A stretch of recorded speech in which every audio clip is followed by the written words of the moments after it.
Dark Souls is filled with adventure, but along the way, especially when you are first starting out, you learn a lot as you go. So today we will be discussing the unwritten rules of Dark Souls. Please let me know if I missed any in the comments, and let me know your favorite rules below, and let's get straight into it. The first unwritten rule of this video is going to be picking up items. It's so simple, but when you play a Souls game, you always pick up the items. It doesn't matter if you know what they are, you just pick them up. I'm not sure why, but the thrill of picking up items is simply too good. Aside from mimics, of course. Also, to add on to this, hit chest if you're not sure whether it's a mimic or not, just to be safe. But whenever you see an item or chest that you are not sure how to get, immediately the greed they talk about in the Bible overcomes you, and suddenly that item is all you want. It's the simple thrill of gambling, at least for me it is. Especially as a newer player, the item could either be the greatest thing I've ever seen in my inventory, or the single most useless item in the entire game. Yet seeing that item, something about it just calls to you, and suddenly that is the only thing your small dopamine-fueled mind can think about. Moving on though, bonfire equals safe. As Souls players, we all know bonfires are the safe havens of the hell we endure. So whenever you see one, you always light it. I can't tell you how many times in DS3 I've said, I hope there's a bonfire here, just around a corner looking at one. Instantly, all my worries disappear with the bonfire's mere presence. Yes, in Elden Ring it's called Grace. I know. It does the exact same thing, but bonfire sounds more cozy. I will say though, sometimes there are exceptions to this. For example, in my tail only run of Dark Souls 1, which you can watch up here, I ran down to Ash Lake before I had the Lord Vessel to teleport. So instead of going through the pain and torture of climbing all the way back up, which would have definitely made me give up on the run, I decided to descend all the way down and not touch a single bonfire. Even here, you see the hesitation as I neglect a free bonfire. So in certain situations, sure, don't do it. But generally,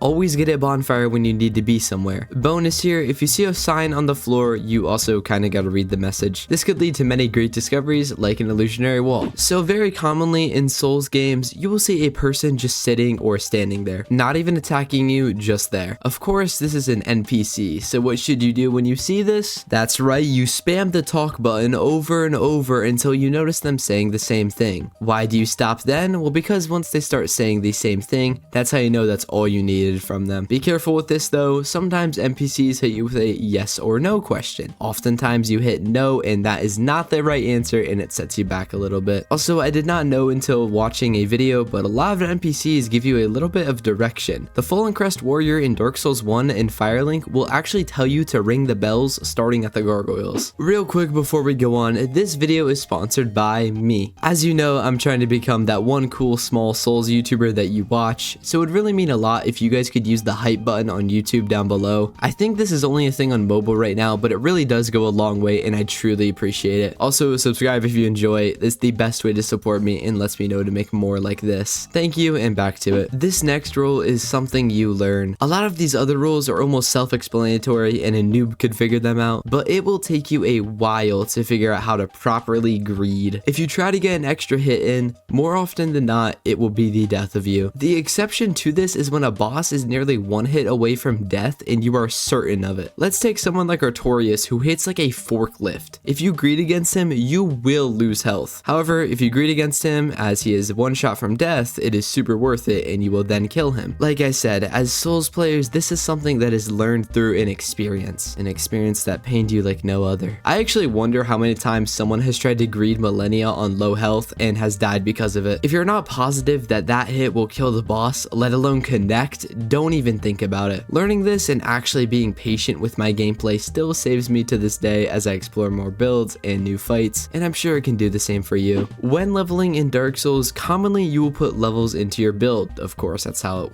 kind of works. But once you hit that dexterity or strength soft cap, what do? Well, I'm sure you've heard a level into vitality or endurance is never a level wasted. And that is the rule for this, because it's true. Health and endurance are always going to be necessary in any build or run, unless you're doing a challenge run, of course, but they always make a noticeable difference. As for a bonus tip, if you would like to waste an entire level, either level the exact opposite of your build or just level up resistance. Next up, when running through a new area, and you go up or down an elevator, send it back the way you came, please. Why do this? Because you will likely die.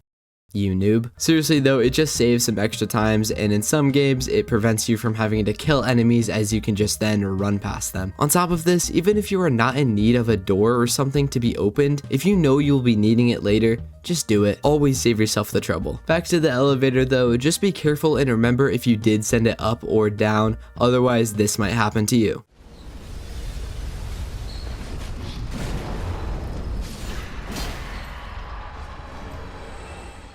So this rule is very personal and dear to me, but never under any circumstance tab out of your game or put your controller down next to NPCs. Mainly my boy Andre. Don't do it though. Take the 5 seconds and walk away. This is a precaution, not to you, but to your beloved NPCs. It's so that you don't hit the blacksmith and aggro him. I've never been more scared in any of my Souls experience than when I accidentally hit Andre while picking up my controller again. Thank the Lord he did not aggro. This often won't aggro him off one hit, but it just makes you sad knowing you abused your favorite NPC. Along with this, just don't kill the NPCs. NPCs like Solaire, #praise the sun, are just awesome, and why would you ever abuse them? The only exceptions to this rule are NPCs like Lautrec who give you an item you want. Alright, so this kind of goes back to the elevator rule, but in your first playthrough, always kill the enemies and explore new areas a little bit. This just builds some familiarity in your future runs, and as you learn the map and route, it's just good to know where you are. Within the routes, once you know what you're doing, you have two choices then. You can kill every enemy and take your time, or sprint past everything and every one praying you don't get hit. So I don't really like PvP in Souls, but I figure I might as well throw one in here at least. Just respect the emotes, guys. If someone is clearly emoting, respect it and let it finish. As well as this,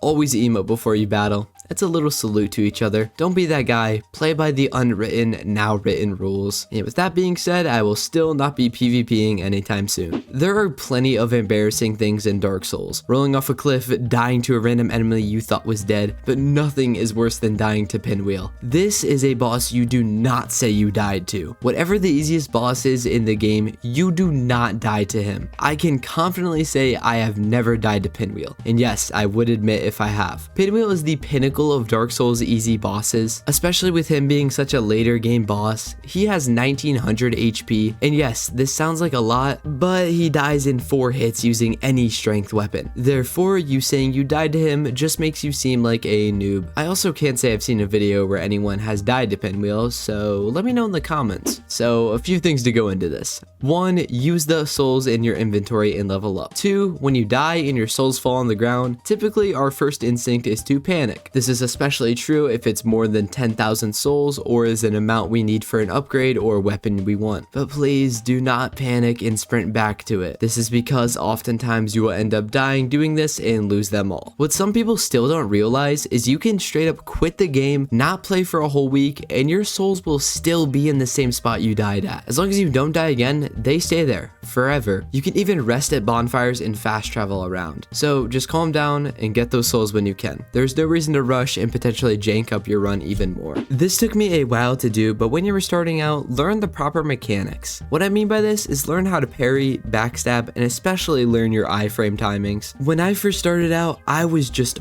awful at parrying. I kid you not, my first ever Dark Souls playthrough, I died to Gwyn 28 times because I couldn't parry. Imagine that run back 28 times. Please do not make the same mistake I did. Learn. Then we get to iframes, your invincibility frames. I'm not sure why I included that. I kind of just recently learned what the I stood for, and I just thought invincibility sounded cool. Anyway, you go from a game like Dark Souls 1 to Dark Souls 2, you can very much feel the difference of how iframes and dodging works. So it's always worth it to get a feel for it to really just prepare you for your journey, especially as a newer player. And lastly, in Dark Souls, there are many bosses that are quite difficult. The Fume Knight, Nameless King, Manus, but the most difficult boss is your own stupidity. Well, that or gravity, whichever you prefer. I kind of just grouped the two together though. You think I'm joking though, but I swear I've died more to my own stupid random decisions than any other playthrough. It happens to all all of us, especially gravity, but man, it is a humbling experience. Anyway guys, that's gonna be it for today's video. I really hope you enjoyed. Please subscribe if you did, and thank you so much for watching. Again, if you could use some hype on this video, I'd really appreciate it, as it helps grow our community. If you do want to see live Souls gameplay, I stream right here on YouTube and occasionally at twitch.tv/midworth. Thank you guys again. Please let me know what videos you'd like to see next, and I'll see you in the next one.